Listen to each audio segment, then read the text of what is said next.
정부 경색을 불러온 정부의 누리과정 지원 문제를 놓고 해당 상임위 여야 간사가 지원에 합의했지만 여당이 이를 번복시키고 여당 간사는 이 문제로 사퇴하는 일이 있었습니다. 여당의 예산안 단독 처리 가능성이 더 커졌습니다. 올해도 법정 시한을 넘기면 예산안 처리 지연은 12년 연속 기록을 세우게 됩니다. 예산안 충돌 10년을 정리했습니다. 어제 출범한 국민안전처는 국회 업무보고에서 대형 사고의 책임을 국민에 돌렸다가 쌍욕을 부른다는 질타까지 받았습니다. 직접 들려드리겠습니다. 유성 씨를 간첩으로 지목한 탈북자의 증언이 포상금을 노린 거짓말이었다는 주장이 최근에 나왔지요. 이 주장을 하는 사람은 탈북자의 전 남편입니다. 국민TV가 전화 인터뷰를 했습니다. 학교 비정규직 파업과 농민들의 FTA 반대 집회 그리고 보수 개신교 단체 회원들 때문에 난장판이 된 서울 인권헌장 공청회 현장도 취재했습니다. 뉴스옥은 선진화법에 대한 새누리당의 두 가지 생각을 풍자합니다. 11월 20일 목요일 뉴스K 잠시 후에 시작하겠습니다.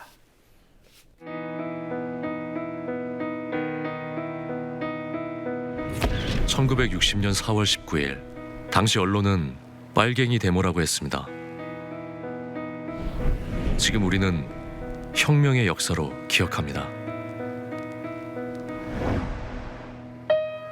1980년 5월 18일 당시 언론은 불순분자의 폭동이라 했습니다. 지금 우리는 독재에 항거한 정의의 역사로 기억합니다. 1987년 6월 10일 당시 언론은 대학생 가두 시위라 했습니다. 지금 우리는 민주주의를 쟁취한 감격의 역사로 기억합니다.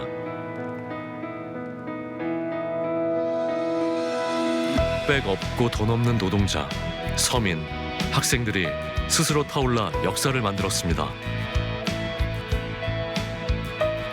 현실은 다시 타오를 것을 요구하고 있습니다. 아니, 이미 타오르고 있습니다.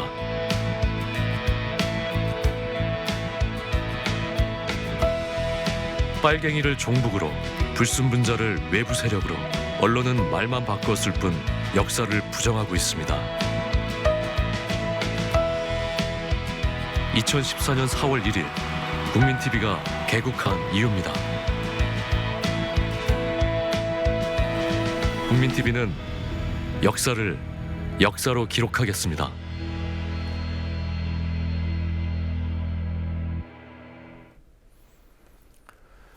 내년도 예산안 갈등의 핵심이었던 누리과정 보육 예산에 대해 여야 합의가 어렵게 이루어졌지만 여당이 추후에 이를 번복시켰습니다.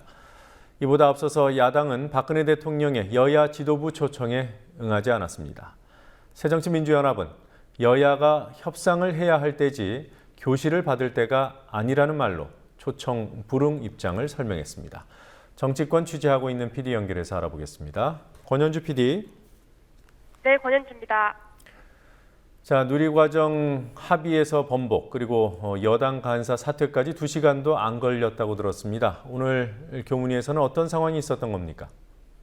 오늘 오전 교문위 여야 간사인 신성범 새누리당 의원과 김태년 민주연합 의원이 황우여 교육부 장관과 의원회관에서 만나 누리과정 예산을 국고에서 지원하기로 구두 합의했습니다.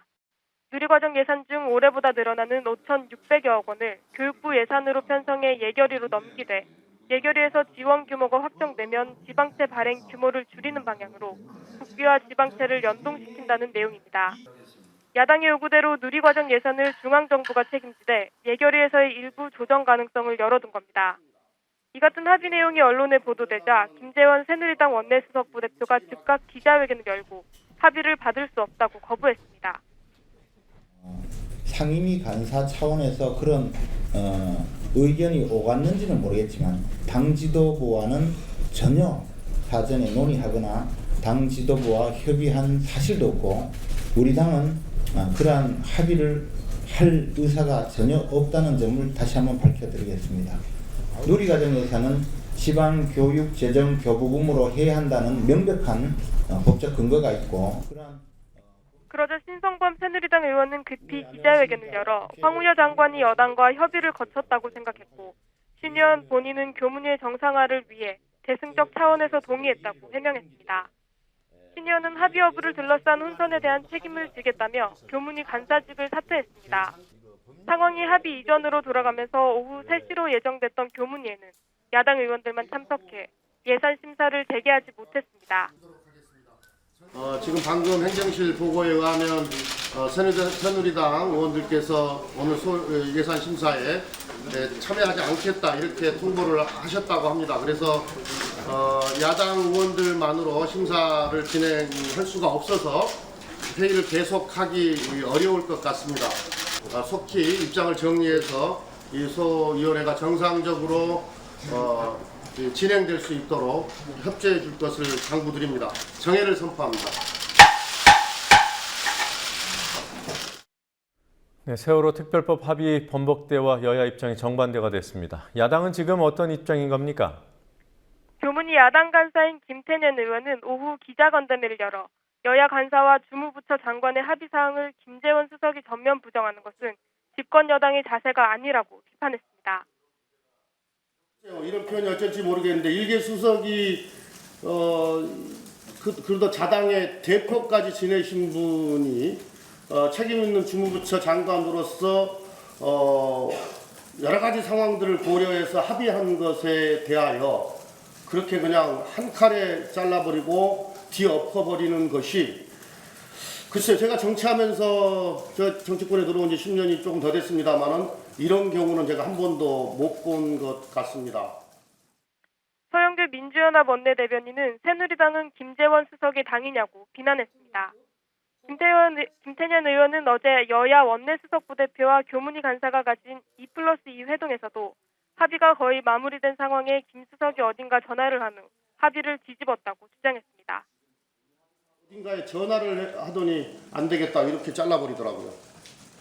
이게 넷이 앉아서 싹 다 정리를 했는데 김재원 수석이 뭔가 전화를 해보더니 안 되겠다고, 안 된다고 한다고. 도대체 어디다가 전화를 했는지 모르겠어요. 그러니까 어디 보이지 않은 이 협상을 지휘하는 조정하는 어떤 막후가 있는지 잘 모르겠습니다만. 자, 오늘 청와대에서는 박근혜 대통령과 여당 지도부가 만났습니다. 야당은 거부를 했고요. 이 거부 이유가 뭐였습니까? 네, 문희상 민주연합 비상대책위원장은 여야가 만나 조율할 텐데 느닷없이 청와대에 가면 가이드라인이 생긴다며 지금은 청와대의 교시를 받을 때가 아니라고 말했습니다. 대통령이 전국 쟁점에 대한 의견을 말하는 자리에 참석하는 것만으로도 동의해주는 모양새가 되는 것을 막기 위한 결정으로 풀이됩니다. 새누리당 김무성 대표, 이완구 원내대표 등 지도부는 예정대로 오후 3시 청와대에서 박근혜 대통령을 만나 약 1시간 정도 내년 예산, 공무원 연금 개편, FTA 비준 등에 대해 논의했습니다. 이 자리에서는 각종 쟁점 사항의 처리를 여당이 주도해 국정을 뒷받침해달라는 대통령의 강한 주문이 있었던 것으로 전해졌습니다. 이에 이완구 원내대표는 국회 선진화법 시행 첫 해인 만큼 예산안과 예산 부수 법안의 법정 기한 내의 통과는 반드시 지켜지도록 하겠다고 말했습니다. 민주연합 김성수 대변인은 대통령이 여당 지도부를 불러 협조를 당부한 것은 말이 좋아 협조 당부이지 사실상 압박을 가한 것이라며 새누리당이 누리과정 예산에 대한 여야 합의를 손바닥 뒤집듯이 뒤집은 것은 청와대의 지침이 있었던 게 아닌가 의심되는 상황이라고 비판했습니다.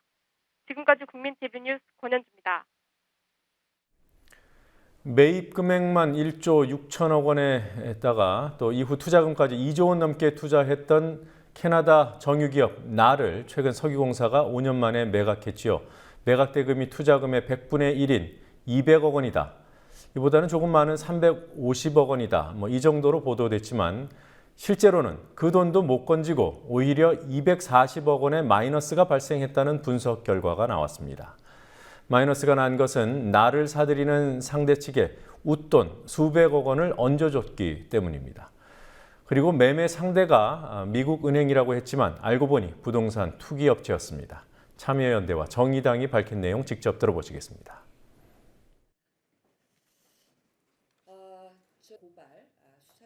그래서 오늘은 이명박 정부 해외 자원 외교 그리고 해외 자원 개발의 실패 사례 중에 최악의 실패 사례로 정말 그 통탄하지 아니할 수 없는 하베스트 날 매각의 최종판을 국민들께 보고드리겠습니다.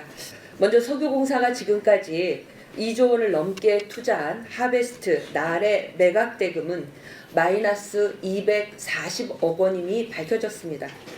석유공사가 제출한 날 매매 계약서를 분석한 결과 석유공사가 가지고 있는 날의 주식과 채권에 대한 매각 대금은 사실상 10억 원에 불과했습니다. 더 나아가 석유공사는 날 매각 합의금 명목으로 250억 원을 지불하며 사실상 매각 대금은 마이너스 240억 원 가량임이 확인되었습니다. 석유공사는 매수자인 실버레인지사가 미국계 상업은행이라고 지금까지 주장하고 있습니다. 그러나 실제 실버레인지사는 부동산 투기 업체인 것이 확인되었습니다. 결국 석유공사는 사회적 책임까지 망각한 채 사업 실패의 책임을 조용하게 무마하려고 250억 원이라는 웃돈을 얹어주고 부동산 투기 회사인 실버레인지에 팔아넘기는 부끄러운 일조차 감행한 것입니다. 날은 이명박 정부 해외자원 실패 중에 최악의 사례입니다. 날 매각과 같은 손실 현실화가 앞으로 계속될 것으로 보입니다. 정권에 의한 혈세 탕진을 예방하고 권력형 비리를 차단하기 위해서 이명박 정부 자원외교 국정조사 반드시 진행해야 됩니다. 즉 이 거래는 지금 이 거래의 성격은 주식거래의 외관을 띠고 있지만 부동산 매매 거래의 다름 아니다라는 것입니다. 조금 제가 단정적으로 말씀드리건대는 지금 이제 모든 언론이라든가 그 국민들의 관심이 그 날에 쏠리고 있는 상황에서 돈을 280억을 주고 팔았다는 것에 대해서 맹비난이 쏟아질 것을 우려해 약간의 손장난을 친 것이 아닌가 그런 생각이 들고요. 지금 이제 날 매각 거래에 대해서 어제 공식 출범한 국민안전처 관계자들이 오늘 처음으로 국회에서 업무 보고를 했습니다. 장 차관 모두 군 출신이 내정돼 안전과 안보를 혼동했다는 지적을 받았지만 혼동하고 있는 것은 그뿐만이 아니었습니다. 업무 보고 서면에 이런 내용이 있었습니다. 대형 사고는 국민들의 안전 불감증에 기인하는 경우가 많다. 야당 의원들은 세월호 참사의 책임이 안전 불감증이냐, 교련 과목이라도 부활시키자는 것이냐고 따져 물었습니다. 싹이 노랗다는 말까지 나왔습니다. 국민안전처의 업무 보고에 대한 야당 의원들의 반응을 모았습니다. 한풍구 붕괴 사고 성남에서 있었던 그 사고 안전 불감증에 났습니까? 국가에서요 단 한 차례도 아무런 기준도 없고요. 국가에서 아무런 점검도 하지 않았습니다.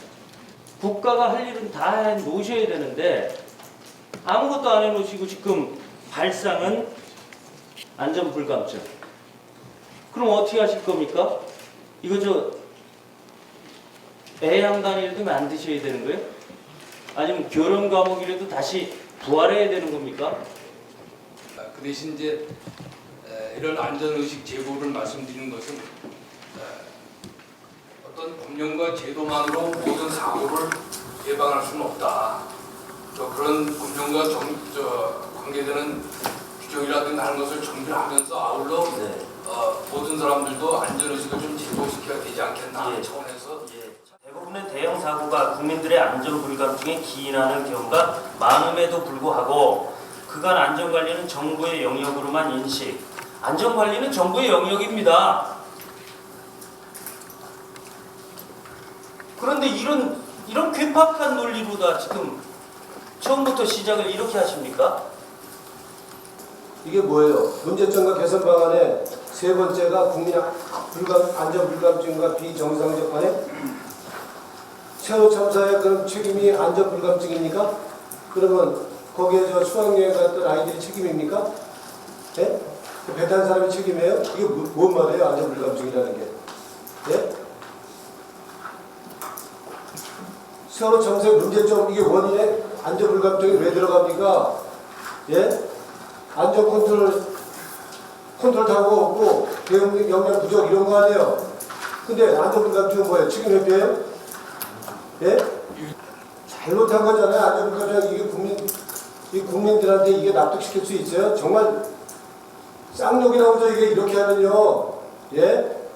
불가피로 때문에 사고가 났습니까? 300명이 죽었어요? 정부, 그 안전관리가 정부 영역이지 어느 영역이에요? 이거는 처음부터 국민한테 쌍이 놀았다, 건너라방에 절타다 이런 얘기 나오는 거 아닙니까?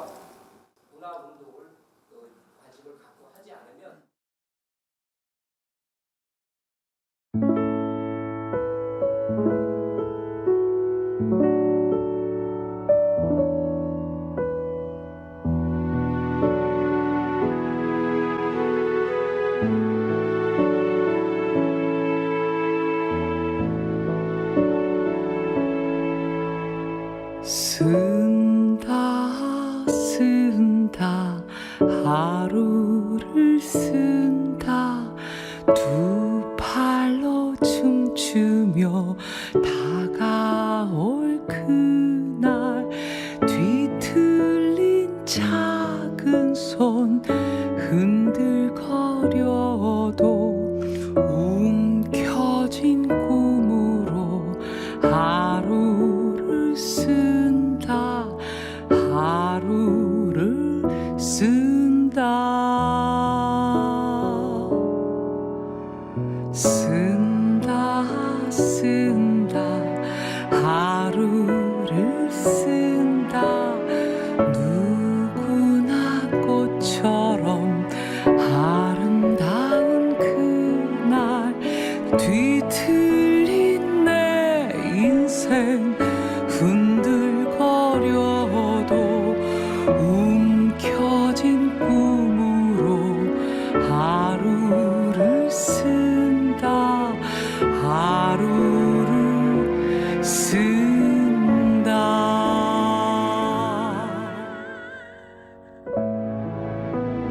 아름다운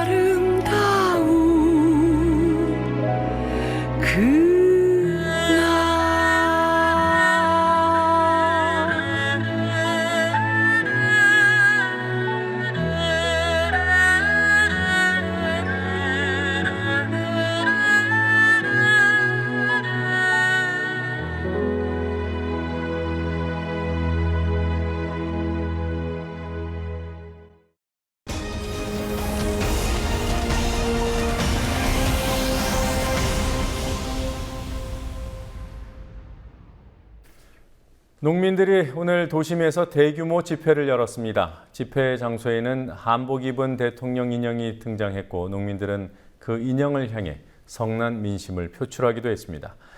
농민들은 한중 FTA와 쌀 전면 개방에 반대한다는 입장을 밝혔습니다. 오늘 집회 주요 장면들 함께 보시겠습니다. 국회 비전 반대한다! 새누리당 이중대 민주당 각성하라! 박근혜 정권 퇴진하라! 정부는 513% 관세율로 막았다고 했지만 그것이 거짓심이 대장정 기간 중에 나타났습니다. 이제 오늘 투쟁 3차 범국민대회를 시작으로 우리는 아주 긴 싸움을 하려고 합니다. WTO가 검증을 할 것입니다. 그 기간 동안 농민들은 국민들과 함께 끝까지 협상 내용을 지켜볼 것입니다. 우리 먹을 거리에 대해서 좋은 것을 선택할 권리가 있습니다. 그런 권리를 소비자들한테서 뺏어가고 생산자들한테서 뺏어가려고 하고 있습니다. 이거에 대해서 우리는 가만히 있지 말아야 되겠습니다. 우리가 가만히 있었더니 정말 잘하는 줄 알고 막 가는데 이제는 소비자, 생산자 다 같이 가만히 있어서는 안 되겠습니다. 연초에 정부에서는 FTA 대책으로 축산농가들에게 폐업 신청을 받았습니다. 우습게도 많은 축산농가들이 폐업 신청을 해서 예산이 모자란다고 선별해서 지급했습니다. 그것이 올 12월 달이면 그것도 마감이 되고 맙니다. 저도 소를 기르고 있지만 이 속값이 언제 어떻게 똥값이 돼서 정부가 시키는 대로 비농을 할지 모르겠습니다. 농민들도 대한민국의 국민입니다. 왜 농민들만 국민이 아니라고 우리 바로 농촌을 떠나라고 합니까? 농업은 희생될 수밖에 없다. 이 가당치는 논리가 어떻게 해서 이 땅에서 통용이 되는 것입니까? 한반도의 자주분과 민주주의 민생을 외쳤던 그 동학 농민분들의 한과 영혼을 담아서 기어이 우리 농업 지켜내고 식량주권을 지켜내겠다. 인건비가 하루에 10만 원. 다 늙은이들 다 병든 늙은이들이 있는데 그렇게 농사지면 쌀값은 싸지 싸갖고 못 살아. 미쳐. 우리도 농민들 그래갖고 너무 억울해갖고 내가 왔어. 늙은이가 나 80살이야. 내가 80살인데 데모로 왔어. 이봐. 한중 FTA가 그 박근혜 대통령이 중국 가서 체결을 했는데 국민들한테 아무런 통보도 안 했고 아무런 얘기도 안 한 상태에서 진짜 뜬금없이 한 거거든요. 이게 진짜 뭐 화가 나기도 하고 특히 그날이 11월 11일이거든요. 그 농업인이 날인데 하필 또 그날 그렇게 된 거거든요. 이게 어처구니도 없고 정말 세상에 이런 정부도 있나 그런 생각도 들기도 하고. 우리는 절망이죠. 이제 삶을 포기하는 사람도 생길 겁니다. 생기고 있고요. FTA가 되면은 제 생각은 그렇습니다. 우리 지금 잡곡가격은 2,500원 현재에서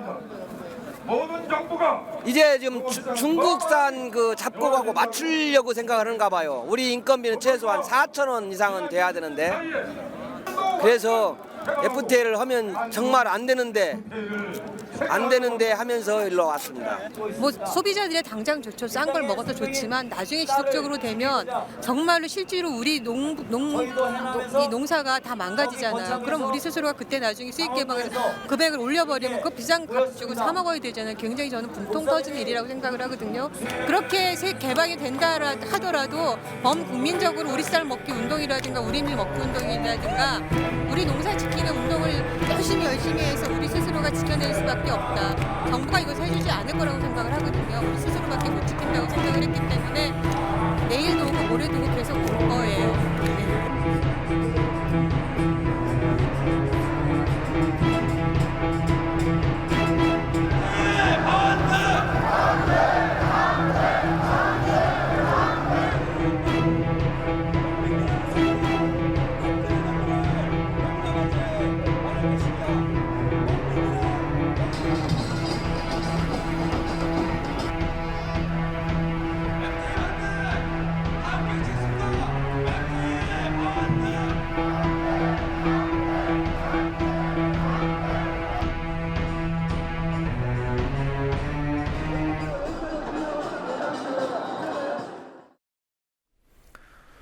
경기, 광주, 대전을 제외한 전국 14개 시도에서 학교 비정규직 노동자들의 파업이 시작됐습니다.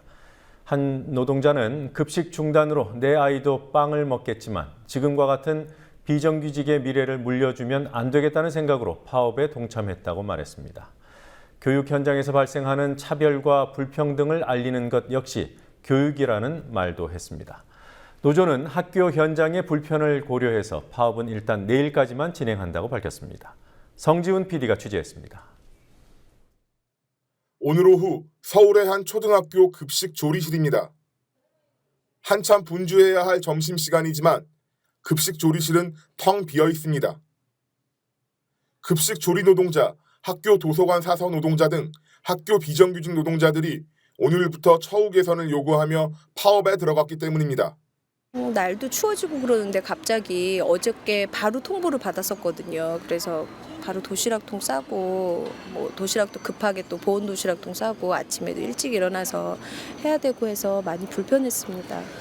아니요, 그건 자세히 못 듣고 선생님께서는 아이들 편에 그냥 할머니들이 다들 어디 가셔서 못 왔다고 이렇게 학교 비정규직 노동자들은 오늘 오전부터 서울, 강원, 대구, 경북 등 전국 14개 시도교육청 앞에서 파업 집회를 열었습니다. 서울교육청 앞에는 1000여 명이 모였습니다. 공공운수노조 전국교육공무직본부와 전국 학교 비정규직 노조 등 학교 비정규직 노동자들이 파업에 나선 이유는 급여체계, 수당 등 정규직과의 차별 철폐를 요구하기 위해서입니다. 10년을 일하나 1년을 일하나 기본급이 똑같습니다. 호봉제가 전혀 인정되고 있지 않지요. 그래서 작년에 저희가 파업을 해서 장기근속 수당이라고 호봉제 비슷한 내용을 받았습니다. 그런데 거기에는 10년이라는 상한제로 묶어져 버렸습니다. 그러면 학교에 근무하는 대부분의 인원들이 10년 이상 근무한 들이 많습니다. 오히려 이들이 역차별을 받고 있는 현실입니다. 학교 비정규직들은 오래 재직할수록 정규직과의 임금 격차가 더 벌어지는 현재의 임금 체계를 폐지하고 호봉제를 실시하라고 요구하고 있습니다. 격차가 벌어지는 이유는 장기근무 가산금 상한제 때문입니다. 호봉제를 적용받는 정규직과 달리 학교 비정규직은 근속 3년 차부터 매달 5만 원의 가산금을 받기 시작해 이후부터는 매년 2만 원씩 늘어난 가산금을 받게 됩니다. 하지만 가산금에는 19만 원의 상한이 있기 때문에 10년 차 이상부터는 가산금이 오르지 않습니다. 때문에 오래 근무를 할수록 정규직과의 임금 격차는 더 벌어집니다. 예를 들어 학교 행정 업무를 담당하는 정규직 9급 공무원과 비정규직의 임금 차를 보면 1년 차일 때는 28만 원 정도로 비정규직의 임금이 정규직의 약 85%입니다. 하지만 10년 차가 되면 약 63%까지 떨어지고 20년 차 때는 비정규직의 임금과 정규직의 임금 차이가 200만 원 이상, 정규직 임금의 절반에도 미치지 못하는 수준까지 떨어집니다. 수당 역시 정규직과 비정규직의 급여 격차를 벌어지게 만드는 이유입니다. 정규직들은 매달 13만 원의 점심 식사 수당을 받지만 비정규직들은 받지 못합니다. 더 적은 임금을 받는 비정규직들이 점심 식사 비용까지 알아서 부담해야 하는 상황입니다. 상여금 역시 정규직은 기본급의 60%, 호봉에 따라 적게는 73만 원에서 최대 160만 원을 받지만 비정규직은 일괄적으로 20만 원, 서울 지역의 경우에는 10만 원을 받습니다. 업무 성과에 따라 지급되는 성과 상여금의 경우에는 비정규직 몫이 하나도 없습니다. 하지만 교육부는 예산이 부족하다며 학교 비정규직 노동자들의 요구를 수용하기 어렵다는 입장입니다. 잘 아시다시피 현재 우리 지방교육 재정이 상당히 어려운 상황입니다. 네. 보육관계라든가 무상급식 이런 문제도 기존에 이제 계속 현안이 되어 있고요. 그래서 저희 현재의 교육 재정 상황으로서는 네. 그분들의 요구를 다 들어줄 수 없는 그런 입장입니다. 네. 다만 이제 중장기적으로 세금이 잘 거쳐서 우리 지방교육 재정이 좀 상황이 좋아지면 현재로서는 그때 검토를 하면 어떻겠나 이렇게 생각을 하고 있습니다. 각 시도교육청 역시 점심 밥값 지원 등 일부는 수용할 수 있지만 예산 문제 때문에 이들의 요구를 전적으로 받아들이기는 불가능하다고 밝혔습니다. 이 처우를 개선하기 위해서는 예산이 필요한데 현재 예산 상황이 어려운 점 때문에 좀 받아들이지 못하는 부분들이 있습니다. 그래서 이런 것들이 좀 해결되고 하는 것에 따라서 좀 나아지는 방향으로 그렇게 해결하려고 합니다. 하지만 학교 비정규직 노동자들은 교육당국이 그동안 점진적인 개선 노력이라도 보였으면 파업에까지 이르지는 않았을 것이라며 예산은 핑계라고 말합니다. 어제 황우여 장관이 똑같은 주장을 하더라고요. 예산을 잡으려면 연초부터 논의해서 국회에서 결정된다. 그런데 이제 와서 이 주장하면 어떻겠냐라고 하는데 저희가 이 주장은 이미 단체 교섭이 시작된 2년 전부터 정식 요구안으로 제출된 겁니다. 그래서 제때 예산이 잡혀지기 전에 얘기하지 않았다라는 주장은 저희 입장에서는 오히려 저희 목소리가 작았다라는 것밖에 증명이 안 되죠. 그래서 학교 비정규직 노동자들은 요구가 받아들여질 때까지 투쟁을 이어가지만 학교 현장의 불편을 고려해 파업은 내일까지만 이어갈 계획이라고 밝혔습니다. 우리 아이도 오늘 빵을 먹겠죠? 근데 참 그러네요. 제가 우리 아이에게 밥 한 끼보다 더 중요하게 생각하는 거는 우리 아이의 미래예요. 이 아이들이 사회에 나와서 저 같은 일을 안 하라는 법이 없잖아요. 근데 무슨 일이든 세상에서 무슨 일이든 차별받아서는 안 된다고 생각해요. 그래서 저는 저희들이 시선들을 좀 달리해 주셨으면 좋겠어요. 왜냐하면 저희들은 아이들의 미래를 위한 그 부분에도 있다고 생각해요. 학교 비정규직 노동자들은 교육 현장에서 발생하는 차별과 불평등 실태를 아이들에게 알리는 것 역시 교육이라고 덧붙였습니다. 국민TV 뉴스 성지훈입니다. 해마다 이맘때면 국회는 예산을 놓고 여야가 대립합니다. 지난 10년을 돌이켜보면 한 해도 여야가 기한 내에 예산안을 합의 처리한 적이 없습니다. 정확히 말하면 올해도 시한을 못 지킬 경우에 12년째 시한을 넘기게 됩니다. 과거 10년 동안 예산안을 놓고 여야 간에 어떤 우여곡절이 있었는지 정리했습니다. 조아라 PD입니다. 헌법은 국회가 정부 예산안을 회계연도 개시 30일 전 12월 2일까지 의결하도록 규정하고 있습니다. 하지만 지난 10년간 예산안이 제때 의결된 적은 한 번도 없었습니다. 국가보안법 개정 등의 문제로 여야가 충돌했던 2004년에는 당시 야당이던 한나라당이 국회 본회의장을 점거한 끝에 열린우리당이 양보하면서 예산안도 12월 31일 밤 9시 40분에 통과됐습니다. 박근혜 대통령이 한나라당 대표였던 2005년 겨울은 한나라당이 사학법 개정에 반발해 장외투쟁을 벌이던 시점이었습니다. 그해 12월 13일에 시작된 장외투쟁이 57일간 이어지면서 예산안은 12월 30일 헌정사상 처음으로 여당이 단독 처리했습니다.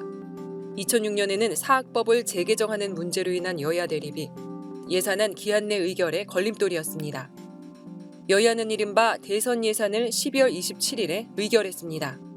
대선이 치러진 2007년에는 BBK 특검법으로 대립하던 여야가 12월 17일 특검법을 합의 처리하면서 12월 28일 예산안도 합의 처리했습니다. 이명박 정부 들어 한나라당은 4년 연속 예산안을 단독 처리했습니다.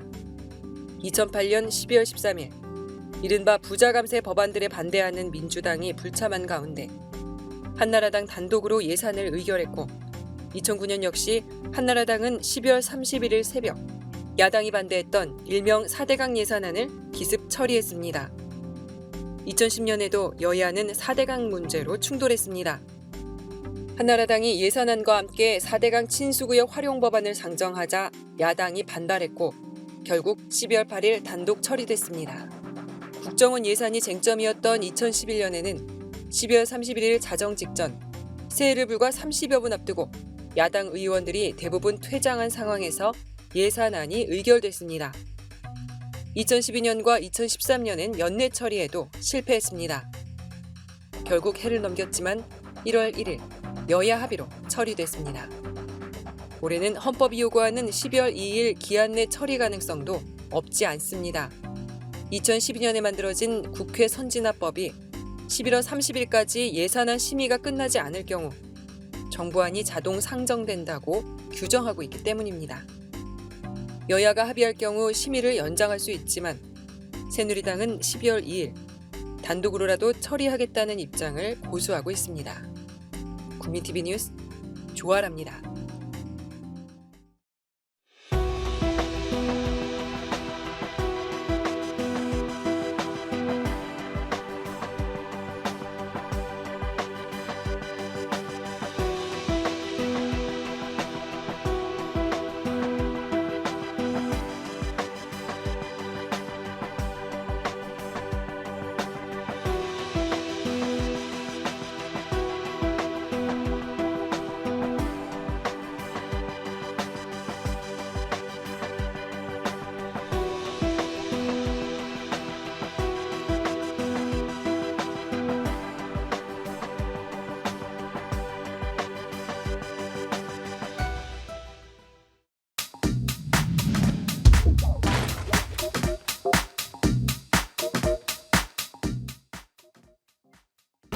명칭과 달리 국회 태행을 부추기는 문제투성이의 범위자 국회 부진화법으로 확인이 되었습니다.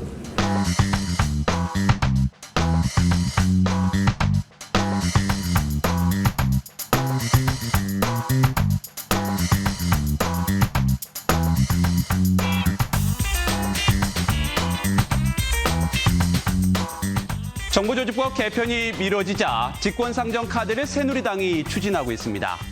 이런 가운데 새누리당 내에서는 국회의장의 직권상정 요건을 강화한 국회 선진화법을 개정하자는 주장이 힘을 얻고 있습니다. 결산 심사 등 국회 파행이 나흘째 이어지자 새누리당이 결국 국회 선진화법 개정 방침을 공식화했습니다. 새누리당은 다수당의 법안 강행 처리를 사실상 불가능하게 한 이른바 국회 선진화법에 대해서 다음 주부터 본격적으로 개정을 추진하기로 했습니다. 명칭과 달리 국회 태행을 부추기는 문제투성이의 범위자 국회 부진화법으로 확인이 되었습니다. 새누리당이 이른바 국회 선진화법 때문에 입법권을 침해받고 있다면서 다음 달에 헌법재판소에 권한쟁의 심판을 청구하기로 했습니다. 새누리당은 이 같은 국회법 조항에 따라 국회의장이 권한을 행사하지 않아서 헌법기관인 국회의원의 입법권이 침해됐다는 논리를 펴고 있습니다.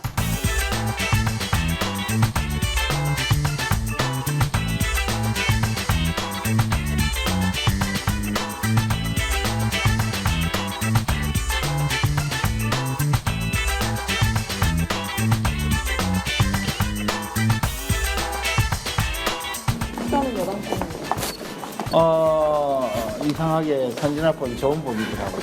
이상하게 선진화법이 좋은 법이더라고요.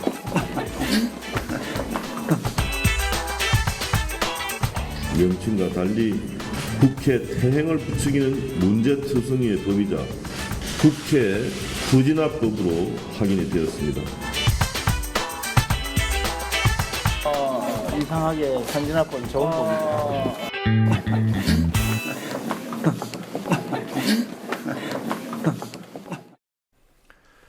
서울시민 인권 헌장 제정을 위한 공청회가 이른바 동성애 반대론자들에 의해서 무산됐습니다. 시민에 대한 차별, 특히 성소수자 차별 금지를 규정한 조항이 문제로 지적됐습니다. 오늘 공청회장을 점거한 한 단체는 박원순 시장이 죄악을 옹호하려 한다고 비판했습니다. 노지민 PD와 함께 알아보도록 하겠습니다. 어서 오십시오. 안녕하십니까. 네, 오늘 서울시민 인권 헌장을 만들기 위한 공청회가 있었는데요. 거기서 일이 벌어졌죠. 어떻게 된 일입니까? 네, 성소수자에 대해서 비판적인 의견을 갖고 있는 단체들이 인권 헌장에 동성애를 옹호하는 내용이 있다고 주장하면서 공청회장이 아수라장이 되는 일이 있었습니다. 오늘 공청회는 인권 헌장 제정을 앞두고 초안에 대한 의견을 수렴하기 위해서 마련됐습니다. 이 중에서는 논란이 되고 있는 성소수자 차별 금지에 대한 내용도 핵심 내용으로 진행될 예정이었는데요. 하지만 공청회 시작 전부터 시청 앞에 모여들어서 대기하던 보수단체와 기독교 단체들로 인해서 공청회 진행은 불가능해졌습니다. 이 단체들은 인권헌장 제정 시민위원회를 막아서고 끌어내면서 몸싸움이 벌어지기도 했고 119 구급대원들이 출동하는 일도 있었습니다. 30여 분간의 소란이 이어진 끝에 공청회는 결국 무산됐습니다. 네, 지금 나오는 화면이 오늘 현장에서 있었던 그 현장 화면이군요. 네. 예, 그렇습니다. 네, 뭐 동성애 반대, 에이즈 반대 이런 구호도 보이고요. 어떤 조항이 그 인권 헌장에 들어가길래 이런 구호들이 나오는 겁니까? 네, 우선 서울시민 인권헌장은 총 7개 장에 50개 조로 이뤄질 예정입니다. 반대단체들은 그중에서 두 번째 장인 일반 원칙 중에서도 4장 차별금지 사유 내용을 문제 삼고 있습니다. 네, 지금 보시는 것이 논란의 4조 내용인데요. 네, 성별, 종교, 장애, 나이, 출신 국가 등 상당히 포괄적인 내용들이 들어있습니다. 이 중에서 성적 지향 그리고 성별 정체성에 의한 차별금지를 빼야 한다는 게 반대단체들의 주장입니다. 이들은 성소수자를 죄악으로 규정하고 죄악인 성소수자를 존중하고 예산으로 뒷받침하는 것은 말도 안 된다는 의견을 펼치고 있습니다. 따라서 서울시는 원래 초안의 내용을 서울 시민으로 규정하는 제2안을 제안했는데요. 하지만 공청회가 무산되면서 논의조차 되지 못했습니다. 네. 자, 오늘 한국갤럽이 여론조사 결과를 하나 공개를 했는데 조사 시점을 보니까 좀 오래됐더군요. 어떻게 된 일입니까? 네, 이른바 카톡 감청 논란이 한창이었던 지난 21일부터 이틀간 진행됐던 조사 결과인데요. 하지만 한 달 가까이 지난 오늘에서야 공개됐습니다. 먼저 여론조사 결과가 어떻게 나왔는지 잠시 보시겠습니다. 네, 그러니까 지금 보게 될 여론조사 결과는 10월 22일부터 23일에 걸쳐서 조사된 내용입니다. 네, 내용 보도록 하죠. 예, 카카오톡이나 라인 등의 메신저를 이용하고 있냐는 질문에 우선 응답자 중 73%가 이용하고 있다고 말했고요. 바로 다음 여론조사 결과로 이어가겠습니다. 네, 이 중에서 메신저를 이용하는 응답자 중에서 메신저의 대화 내용 검열에 대해서 우려하냐는 질문에 대해서는 매우 그리고 어느 정도 우려하다고 응답한 응답자가 70%에 가깝게 나타났습니다. 반면에 별로 또는 전혀 우려하지 않는다고 응답한 응답자는 30%뿐이었습니다. 네. 네, 그리고 마지막으로 하나 더 보시면요. 검경의 대화 내용 제출 요청에 대해서 메신저 회사가 어떻게 해야 하냐는 조사 결과도 있었는데 이 경우에는 찬반이 팽팽하게 맞섰습니다. 개인정보를 보호하기 위해서 제출해서는 안 된다는 의견이 45%, 수사를 위해서 제출해야 한다는 의견이 46%였습니다. 네. 오늘이 20일이니까 거의 한 달이 다 돼서야 공개가 됐는데요. 왜 이렇게 늦어진 겁니까? 한국갤럽은 미디어오늘과의 인터뷰를 통해서 주제가 많다 보니까 우선순위에서 밀린 것뿐이다 이렇게 설명했습니다. 하지만 이 여론조사가 진행됐던 시기야말로 카톡 감청 논란이 핵심 이슈였던 때고요. 이 조사 대신 발표된 여론조사 주제를 보면 시급성이 상대적으로 떨어져 보이는 것도 있었습니다.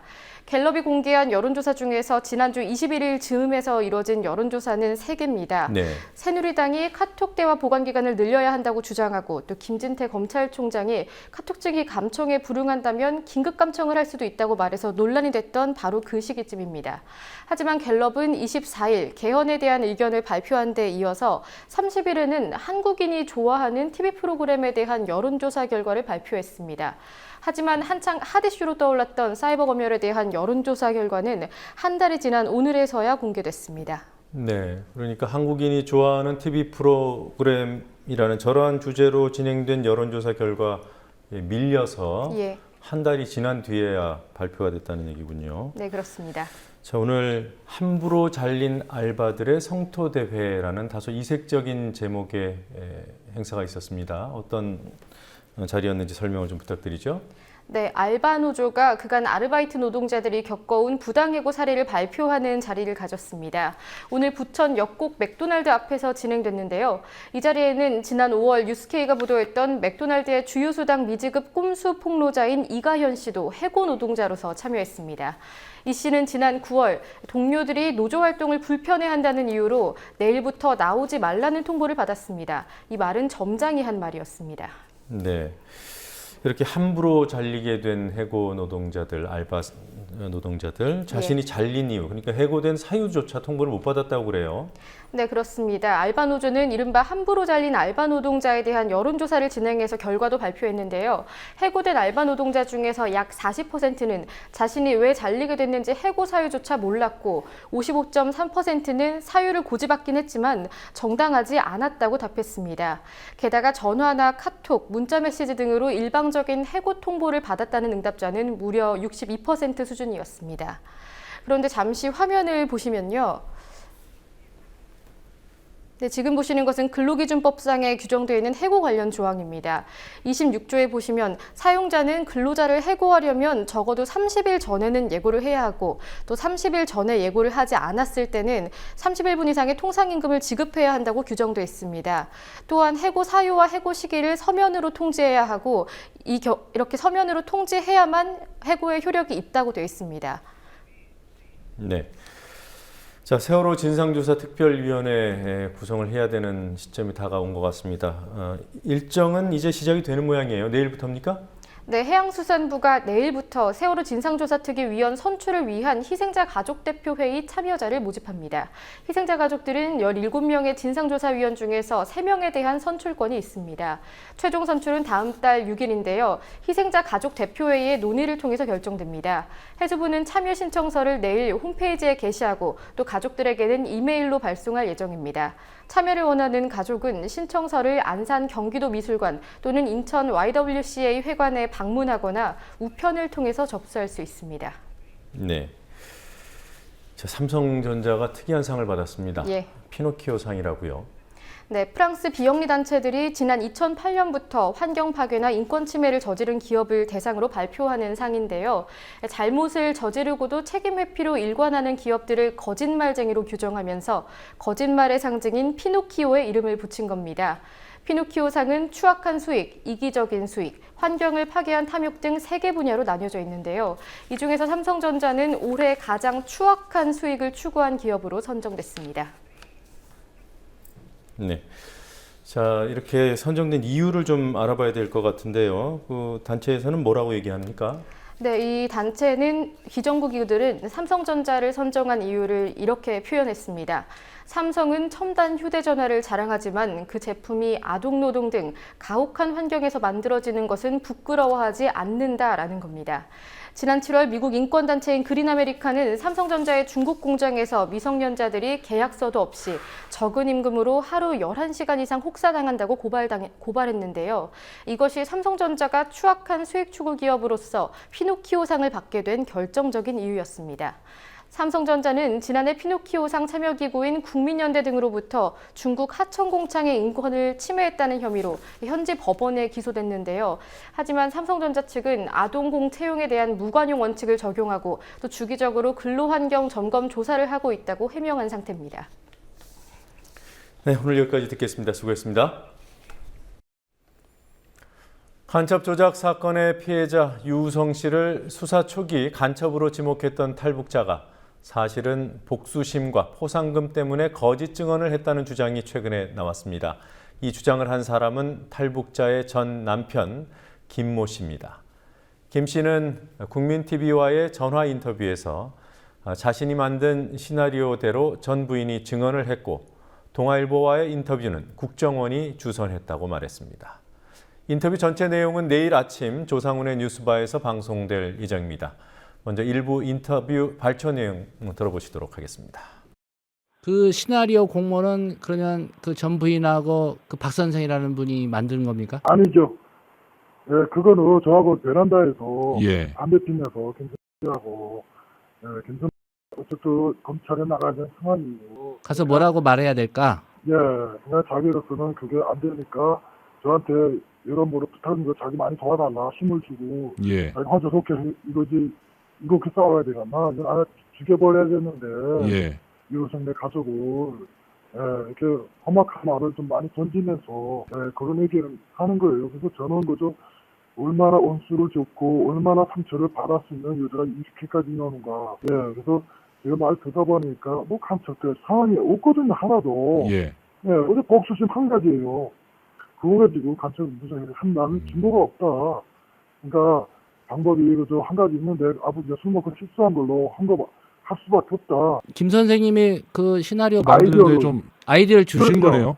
네, 그러니까 그게 너무 좋아서 예. 그거 가지고 아마 그 차를 좀 해가지고 아마 그 법정에 나갔습니다, 검찰에. 예, 그럼 검찰에서 나가서 조사받을 때 한 얘기도 그렇고 법정에서 네. 증언한 것도 그렇고 네, 결국은 그럴 겁니다. 김 선생님이 아이디어 준 거에 살을 붙여가지고 네, 맞습니다. 거짓 증언을 한 거네요. 네, 예. 그 인터뷰 주소는 그럼 누가 해줬습니까? 동아일보 말입니까? 예예예. 네, 그거는 국정원에서 세팅되어 있습니다. 국정원에서요. 네, 그래서 제가 저희가 전화 온 겁니다. 자기 인터뷰 지금 국정원에서 하라지는데 예. 가야 된다. 그러니까 당신이 차를 타고 차를 끌고 좀 내려라. 저희는 인천에 있고 그 지방에 있었습니다. 그래서 제가 내려갔거든요. 그 21일 날 그때 동아일보 한 인터뷰했나. 그래서 아침에 9시까지 도착한 것 같아요. 그게 충북 증평이요.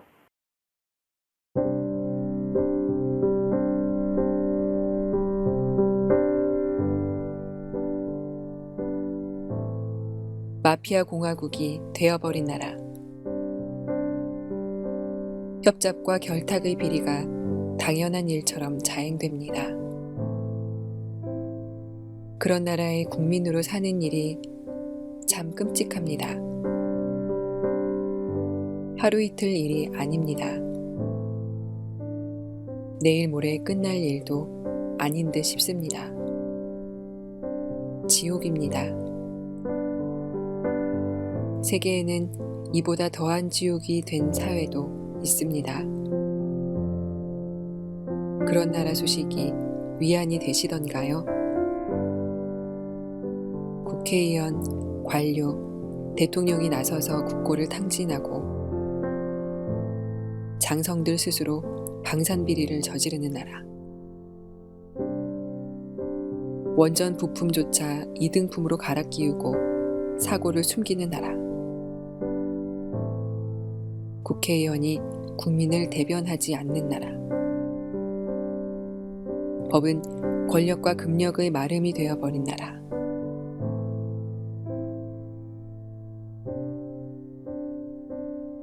여기서 나서 여기서 죽으면 복 있다.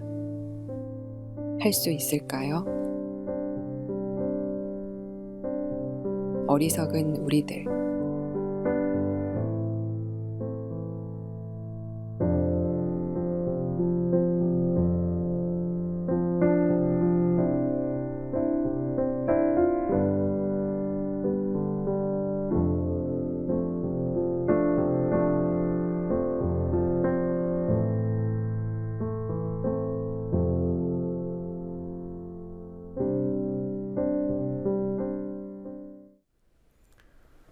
대법원이 강력히 추진하고 있는 상고법원 신설은 대법원장 빼고 12명으로 구성된 대법원이 한 해 3만 건이 넘는 사건을 처리하고 있다는 현실 때문에 꽤 설득력이 있어 보입니다. 하지만 왜 대법관 수를 늘리려고 하지 않고 일이 많다는 하소연만 하는지 의문입니다. 한국과 사법체계가 유사한 독일, 프랑스의 경우 대법관 수가 한국의 10배 수준, 100명이 넘습니다. 유럽 선진국들 보통이 그 정도라고 합니다. 그런데 왜 대법관 늘리기를 우리는 꺼려 할까요? 여러 가지 이유를 붙이고 있지만 순혈주의에 뿌리를 둔 권위의식이 합리적인 대안을 거부하는 게 아닌가 싶습니다. 대법관 수가 늘어나면 사법개혁의 단골 메뉴로 요구되어온 출신의 다양화를 거부하기 어려워질 테고 그래서 상고법원이라는 꼼수를 만들어낸 것으로 보입니다. 일은 넘기고 권위는 유지하면서 판사 임명 권한 확장도 노리는 포석이 상고법원입니다. 지금 대법관들 평균 연령은 50대, 성별은 거의 다 남성, 재산은 20억 원대, 또 출신 역시 거의 전원이 고위 판사들입니다. 추녀 역으로 자주 등장하는 오나미 씨는 매력적인 개그 우먼이지만 50대, 남성, 20억, 판사 출신, 이른바 오나미판 대법원은 대대적인 성형이 필요해 보입니다. 뉴스K 마치겠습니다. 내일 뵙겠습니다.